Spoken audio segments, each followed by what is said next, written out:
Hi there, everyone, and welcome to the Daily Gardener, and thank you for listening. I'm your host, Jennifer Ebling. It's November 17th. Today, we remember the momentous bursting of a peat bog in Scotland. And we'll also learn about the botanist nephew of Benjamin Smith Barton. We'll honor a British iris enthusiast and painter, and we'll salute the poet known as the Canadian Keats. We'll grow that garden library with a cookbook for gardeners, and then we'll wrap things up with the story of a queen who helped expand Kew Gardens and was also a botanist in her own right. Now, before we get started, I have a little reminder for you to head on over to the website for the show. It's thedailygardener.org, thedailygardener.org. And once you're there, you can scout around for all of the articles about people and places that you hear about on the show, but you can also sign up for my free Friday newsletter. It features every Friday a personal update from me, garden-related items for your calendar each week, the Grow That Garden Library featured books for the week, and garden gift ideas, recipes, and other updates on the show. Plus, each week, one lucky subscriber will win a book from the Grow That Garden Library bookshelf. So there you go. All you need to do is head on over to thedailygardener.org the next time you're on your computer and then subscribe to the newsletter. Good luck.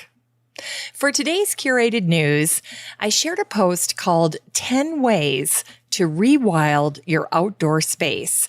This article was written by Jennifer Ebert over at Home and Gardens, and I shared it in the Facebook group for the show.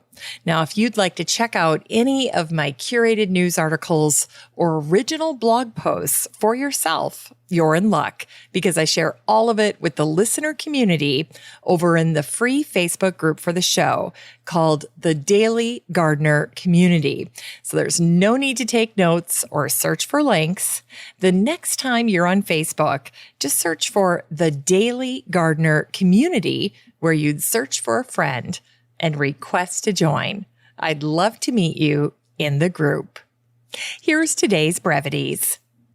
On this day, November 17th, 1771, heavy rains caused the ancient raised peat bog known as the Solway Moss to burst over its earthen banks and flow down into a valley and cover 400 acres of farmland.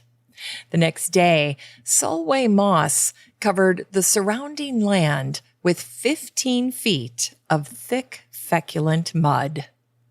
Solway moss was a 1 by 2 mile long mossland between England and Scotland, and it's been growing since the end of the last ice age. The raised bog was an estimated 50 feet higher than the surrounding farmland. The living surface of the Solway moss was a unique mix of bog cotton, sphagnum, and heather.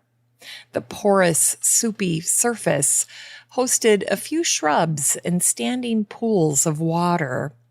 But the rotting vegetation created a dangerous quagmire that no man or cattle would dare traverse throughout the year.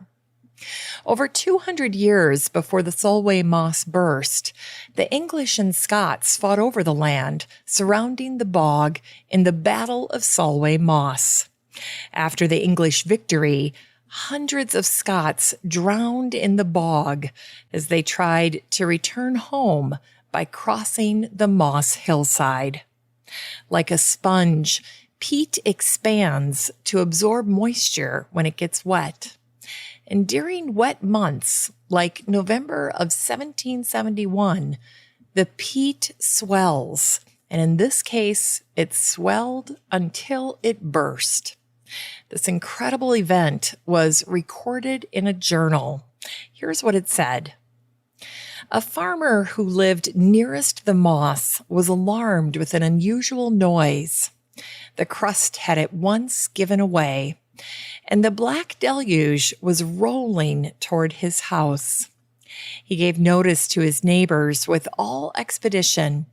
Others received no other advice but by its noise, many by its entrance into their houses. Some were surprised with it, even in their beds, while some remaining totally ignorant until morning, when their neighbors, with difficulty, got them out through the roof. The eruption burst like a cataract of thick ink, intermixed with great fragments of peat, filling the whole valley, leaving tremendous heaps of turf. And today is the birthday of the lawyer and medical botanist William Barton, who was born on this day, November 17th, 1786. William's uncle was the 18th century preeminent medical botanist, Benjamin Smith Barton, from whom he learned his passion for botany. In 1809, William enlisted in the Navy as a surgeon and immediately fought to improve his fellow soldiers' health. First, William tackled scurvy, the disease caused by a vitamin C deficiency. William gave every sailor a lemon or a lime. And thanks to William, permanent naval hospitals, complete with regulations and staff, popped up in port cities. And William was the first person to promote hiring female nurses to serve in naval hospitals. In terms of botany, William wrote his Vegetable Materia Medica, or Medical Botany of the United States, in 1817. The book shared the botanical, general, and medical history of medicinal plants indigenous to the United States. In his book, William disputed false curative uses for plants. Specifically, William disputed alum root, or Heuchera americana, as an effective cancer treatment, writing, "I do not believe that the Heuchera has cured genuine cancer, but it has proven beneficial in treating some obstinate ulcers, which have been mistaken for cancer." William illustrated all the plants in the book, and his wife Esther colored many of his drawings. When his uncle Benjamin died in 1815, William assumed his post at the University of Pennsylvania. And today is the birthday of the botanical painter, plantsman, and iris enthusiast William James Caparne, who was born on this day, November 17th, 1855. A close friend of the English daffodil grower Peter Barr, William made his way to Guernsey at midlife to become a full-time landscape and flower painter. When he wasn't painting, William was busy plant breeding in his nursery. His favorite flower was iris. Before Guernsey, William and Louisa lived with their 2 children in Northamptonshire. After Louisa died at age 46, William left his children with his in-laws and made his way to Guernsey's quiet and tranquil island. Guernsey was a balm to William Caparne. The soil and climate were perfect for growing bulbs like daffodils and iris. And his friend and fellow iris breeder, Sir Michael Foster, wrote a letter to William with some free advice about breeding. He advised, in hybridizing, be bold. Once William got established on Guernsey, he added an E to the end of his last name, and his daughter Winifred came to live with him. As his confidence grew, William went on painting expeditions where he painted gardens all across Europe. In 1905, William found himself in the company of Monet at Giverny. Together, William and Monet shared a love of flowers and painting, although they each had a slightly different chicken or the egg philosophy. Monet explained, "I became an artist because of flowers." William reasoned, "There could never be art without flowers." By the time William died in 1940, he was impoverished and almost blind. Still, William had introduced over 200 new irises through his breeding efforts at his nursery.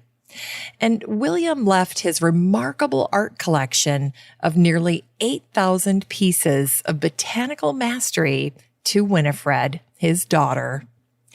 In 2005, Guernsey commemorated William Caparne with a stamp series featuring his beautiful floral paintings. Today, the Caparne Welch Medal is given to honor a Caparne specialty, new miniature dwarf bearded irises.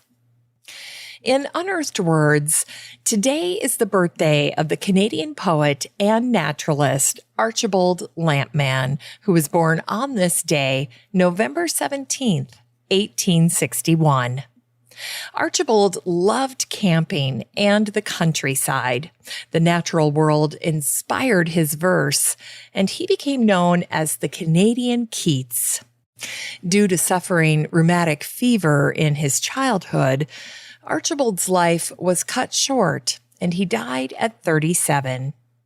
Archibald is buried at Beechwood Cemetery in Ottawa, and a plaque near his grave cites his poem in November, and I wanted to share it with you today. The leafless forests slowly yield to the thick driving snow. A little while, and night shall darken down. In shouting file, the woodmen's carts go by me, homeward wheeled. Past the thin, fading stubbles, half concealed, where the last plowman follows still his row, turning back furrows through the whitening field. Far off, the village lamps begin to gleam. Fast drives the snow, and no man comes this way. The hills grow wintry white, and the bleak winds moan about the naked uplands. I alone am neither sad, nor shelterless, nor gray, wrapped round with thought, content to watch and dream. It's time to grow that garden library with today's book, The Garden Chef, by the editors at Phaidon and Jeremy Fox. This book came out in 2019, and the subtitle is Recipes and Stories from Plant to Plate. In this book, we get to go to the gardens of the world's leading restaurants, and then we get access to more than 100 garden-inspired recipes. The 40 chefs featured in this brilliant cookbook view their gardens as a direct extension of their kitchens.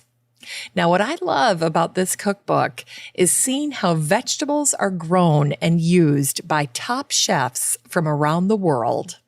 Even then, I have to say that the gardens and dishes don't seem like a stretch for the average home gardener.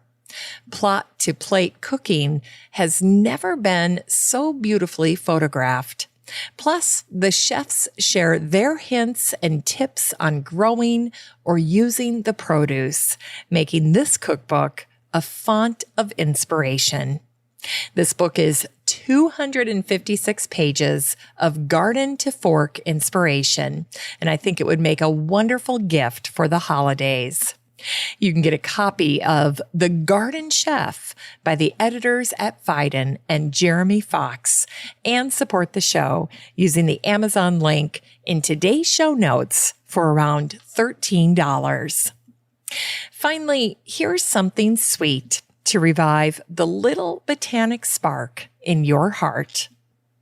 Today is the anniversary of the death of the woman who was a patroness of the arts, an amateur botanist, a champion of Kew Gardens, and the wife of George III, Queen Charlotte, who died on this day, November 17th, 1818. In addition to the fact that Charlotte gave birth to 15 children, she was a fascinating royal. Born in Mecklenburg-Strelitz in Germany, Charlotte was the first person in England to bring a Christmas tree indoors to celebrate the holiday season. In December of 1800, Charlotte selected a yew, which was brought inside Windsor Castle and festively decorated. Charlotte brought the idea for the Christmas tree from her home country of Germany. George and Charlotte both loved botany. After his mother's death, George gained control of Kew, and Charlotte set about expanding Kew Gardens. On the property, Charlotte had a little cottage installed, along with a rustic cottage garden. Her daughter Elizabeth is likely the person who painted the ceiling of the attic room with nasturtium and morning glory. It's very sweet. Charlotte was quite serious in her pursuit of botany.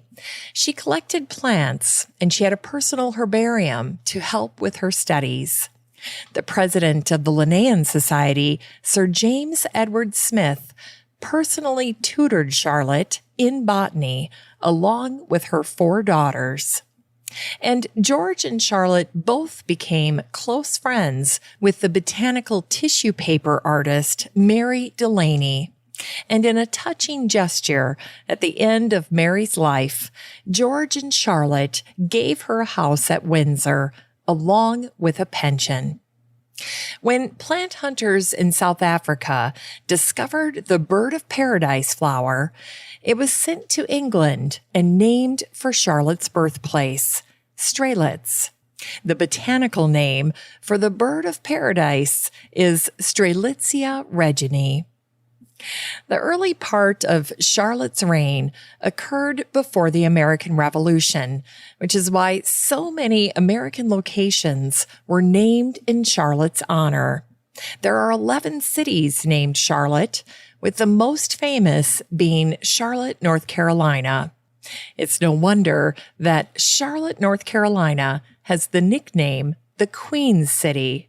And there's a 25-foot tall bronze statue of Charlotte outside the Charlotte Airport. And Mecklenburg County in North Carolina and Virginia are both named in honor of Charlotte's home place in Germany, Mecklenburg-Strelitz. Charlotte died at the age of 74 at the smallest English royal palace, Kew Palace, at Kew Gardens. She had reigned for 57 years. Today, gardeners love the Japanese anemone, Queen Charlotte. It's the perfect plant for adding late color to the garden with light pink petals and golden yellow centers. And it's really, really beautiful. Thanks for listening to The Daily Gardener. And remember, for a happy, healthy life, garden every day.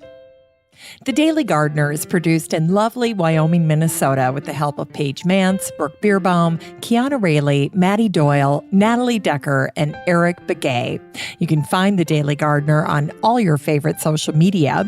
You can follow the show on Instagram, and listeners always have a standing invitation to join the free Facebook group for the show. Just search for Daily Gardener Community the next time you're on Facebook and request to join. All the stories and books that are featured on the show can be found over at thedailygardener.org, thedailygardener.org. And while you're there, be sure to sign up for my free Friday newsletter. Last but not least, you can share your own gardener greetings on the show by emailing me at jennifer@thedailygardener.org. I'm your host, Jennifer Ebling, and as always, have a great day in the garden, and we'll see you tomorrow.